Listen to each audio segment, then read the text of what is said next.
Je reçois ce matin Pierre Garnier qu'on a découvert il y a un an dans la Starac et aujourd'hui il se retrouve déjà parmi les nommés des victoires de la musique demain soir. Est-ce que le stress monte là un petit peu à la veille de la cérémonie? Pas vraiment. En Ça vrai, va je suis plus excité. Je suis tellement content déjà de faire partie de la cérémonie, de pouvoir chanter ma chanson sur cette scène incroyable. Pour moi, c'est mythique quand même. Ouais. Les victoires de la musique, ça fait 40 ans, du coup, c'est l'anniversaire. Et donc non, juste envie de performer, de rencontrer tous ces artistes-là et de passer une très bonne soirée. Et puis voilà, après, on verra pour la suite le résultat. Alors vous êtes nommé dans 2 catégories pour les victoires en tant que révélation masculine face à Alyosha Schneider et Lucky Love. Alors là, ce sont les professionnels qui votent. Est-ce que vous vous dites que sur cette catégorie, vous risquez peut-être de souffrir un peu de votre étiquette Star Academy? C'est possible, en vrai j'en sais rien, mais c'est possible. Après il y a ces trois, quoi qu'il arrive, on est 3 bons artistes, en tout cas moi j'adore les 2 autres, c'est vraiment, je suis assez fan de base.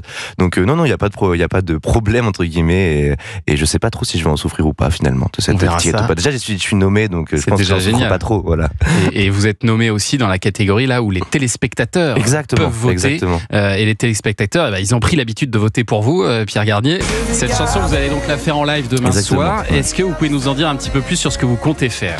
Ah bah forcément, ça va être quelque chose de différent. Je vais pas faire comme d'habitude. Ça va être une scénographie particulière et aussi une musicalité particulière, exprès pour les victoires, et j'espère que ça va vous plaire. Est-ce que vous allez faire simple, basique, comme simple, basique, bien vu.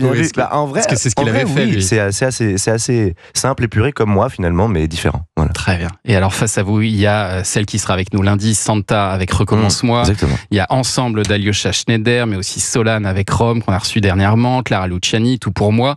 Que de très belles chansons, évidemment. Mais je vais vous demander de vous mouiller un petit peu, Pierre Garnier. Laquelle vous fait le plus peur? Marrant. Je sais pas. Je sais qu'on m'a posé la question laquelle je verrai le plus, c'est moi j'aime beaucoup la chanson Ensemble d'Alyosha Schneider. Et je sais qu'en plus cette année elle a beaucoup tourné et tout, donc c'est celle-là qui me ferait peut-être le plus. Ça a été une pub aussi, donc on l'a beaucoup entendu. Pas peur, mais en tout cas c'est celle-là que j'aime le plus, je pense. Après Recommence-moi, ça a été l'hymne de la Star aussi. Après tu me demandes de faire un choix.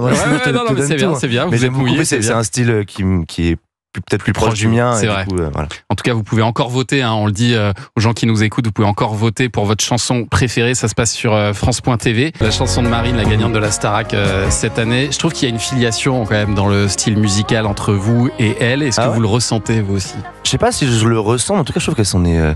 Cette année, ça en est très très bien sorti. Enfin, elle a très bien géré. Enfin, même la promo en général, je trouve que c'était une belle promo. Ils ont une belle tournée aussi à faire là par la suite. Là, ils ont déjà commencé à répéter. J'ai vu ça et je l'ai. En plus, c'est dommage, je l'ai pas beaucoup vu, Marine, du coup, parce que moi, je sais quand on gagne, directement, on est un peu pris par le col. On doit faire plein de trucs direct. Je l'avais juste dit, d'essayer de profiter, de redescendre tranquillement de tout ça. Oui, parce que c'est vrai que justement, là, elle est en train de vivre ce que vous avez vécu il y a un an, ce tourbillon. Quel conseil vous pouvez lui donner? Parce que vous en êtes pas caché. Il y a un moment où c'est devenu très compliqué à gérer pour vous.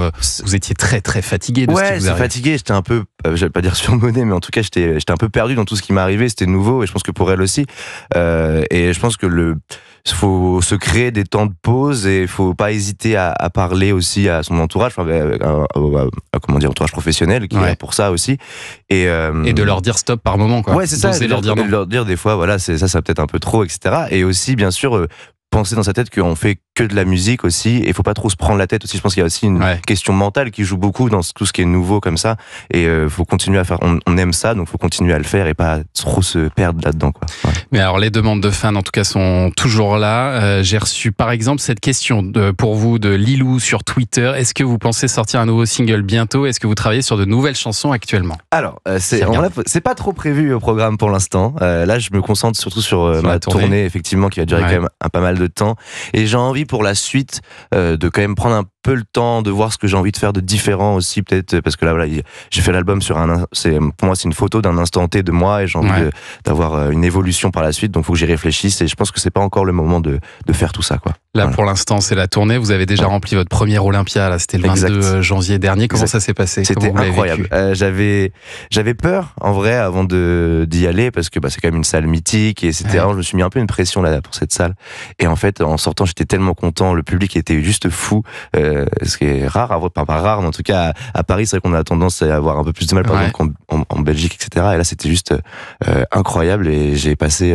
un de mes meilleurs moments sur scène. En plus c'est mes chansons, mes premiers concerts solo et j'étais trop content de partager ça et avec puis le public. C'est qu'un début, parce qu'il y a maintenant la tournée des Zéniths, vous venez d'ajouter encore des dates. D'ailleurs, la billetterie va ouvrir là à midi pour ces nouvelles dates. Exactement. Et le 9 décembre prochain, vous serez à l'Accor Arena. C'est fou parce qu'il y a des chanteurs, on en parlait l'autre jour avec Lara Fabian, Lara Fabian, elle a 35 ans de carrière et elle va faire son premier Accor Arena. Vous, ça vous arrive au bout d'un an. Est-ce qu'il n'y a pas des moments où vous vous dites, oula, mais est-ce que ça va pas trop vite cette histoire? Est-ce que même vous brûlez pas des étapes?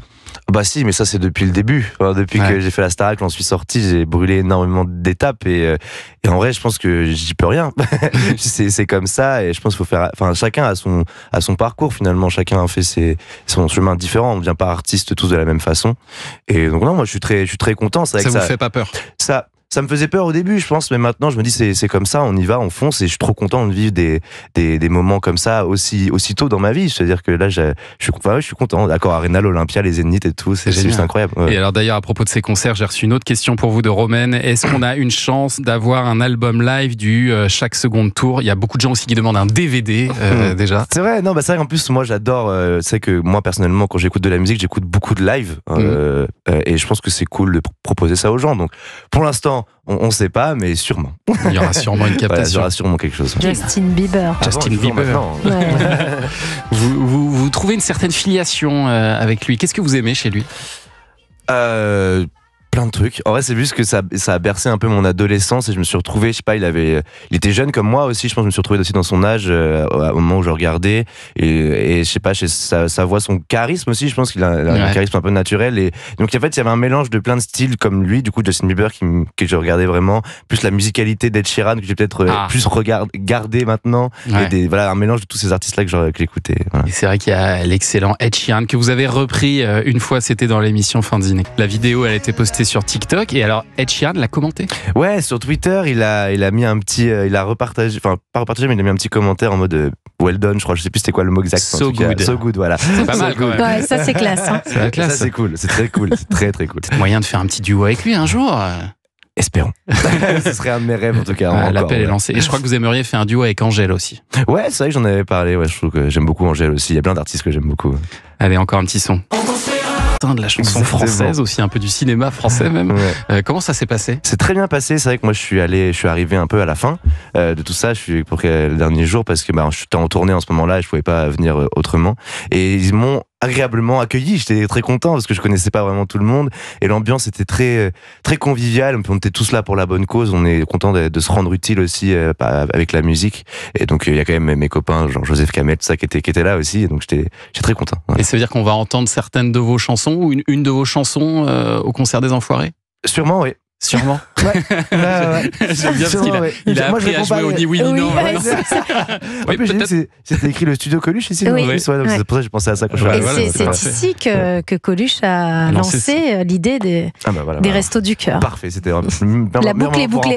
Voilà. On a hâte de voir ça en mars, ce grand concert des Enfoirés. On a encore une petite question d'auditeur, c'est Grain de Sel qui a remarqué que certaines de vos chansons sont beaucoup plus rock sur scène comparées à l'album. Bien sûr. Et vous demande si pour la suite vous envisagez d'être un petit peu plus rock dans ce que vous allez proposer. Probablement, c'est vrai que là j'avais envie de donner une autre couleur à cet album qu'on a quand même pas mal entendu comme ça, assez classique sur scène. Je voulais qu'avec les musiciens ça donne un truc un peu plus pop rock, un peu sympa et que ça bouge bien et que ce soit un chouette show. Ouais. C'est vrai que pour la suite, pour les chansons, j'y réfléchis encore justement, mais pourquoi pas donner une petite couleur un peu plus rock à certains titres effectivement et garder aussi bien sûr mon ADN classique, mais voilà. Ce que vous allez proposer là dans la tournée des Zéniths, ce sera différent du préambule? Pas tant, enfin oui, ça sera différent. Je vais garder le même squelette si je peux dire de chansons, voilà, etc. Parce que j'ai un album, je peux pas non plus trop en faire. Mais bien sûr, il faut voir le truc, il faut le gonfler. En fait, c'est un peu comme si je gonflais un show, il y aura beaucoup plus de scénographie, voilà, des moments différents, des trucs rajoutés aussi pour durer un peu plus longtemps, voilà, pour d'autres reprises. Oui, pourquoi pas d'autres reprises pour donner une autre expérience en fait, même au public qui revient me voir, par exemple au Zénith, que ce soit complètement différent, même si les chansons sont les mêmes. Voilà.